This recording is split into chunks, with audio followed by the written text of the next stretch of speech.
en Outre-mer et donc en France, c'est la Nouvelle-Calédonie qui a les taux d'agression physique, verbale et sexuelle les plus graves. Agression verbale en Calédonie, 7 fois la moyenne nationale. Agression physique en Calédonie, 8 fois la moyenne nationale. Et agression sexuelle, 9 fois la moyenne nationale. Alors que ce soit 9, 8, 7 ou 6, c'est toujours aussi inadmissible.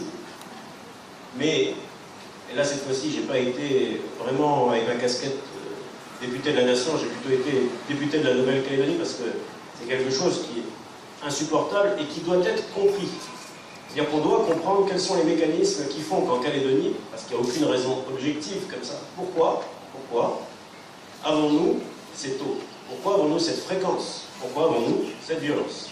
Et ça fait référence à un autre projet qu'on mène, à plusieurs, qui est celui de l'extension d'une enquête statistique qui date maintenant, qui a été faite en Calédonie depuis très longtemps, pas sous cette forme-là, mais ça date de 2000. Il y a une enquête Virage qui a été, Virage c'est violences et rapports de genre, une enquête pour savoir un peu comment les territoires sont traversés par ces violences. Et la Nouvelle-Calédonie, alors que 7 fois, 8 fois, 9 fois, c'est plus grave ici que la moyenne nationale, n'a pas été incluse dans le champ de cette enquête qui a été conduite. Donc on a demandé, et les conventions vont être signées, pour qu'il y ait des enquêtes statistiques et qu'ici, les institutions, vous, nous, on soit plus informés sur les moteurs de cette violence. Parce qu'il faut bien sûr l'empêcher, il faut la dénoncer, mais il faut la prévenir. Et pour la prévenir, pour l'empêcher, il faut la comprendre. Donc ça, c'est un des projets. On a un autre projet qui est plus directement en lien avec les violences. Tout ça, c'est modeste, hein, mais c'est pour vous donner quelques informations et pour vous expliquer, vous montrer qu'on est aussi sensible. C'est le téléphone grave danger. Le téléphone grave danger, c'est un outil qui permet, dans des cas extrêmes de menaces qui pèsent sur les femmes, d'avoir la possibilité d'actionner ce téléphone et de se faire secourir par les forces de l'ordre quand elles sont dans des situations particulièrement difficiles.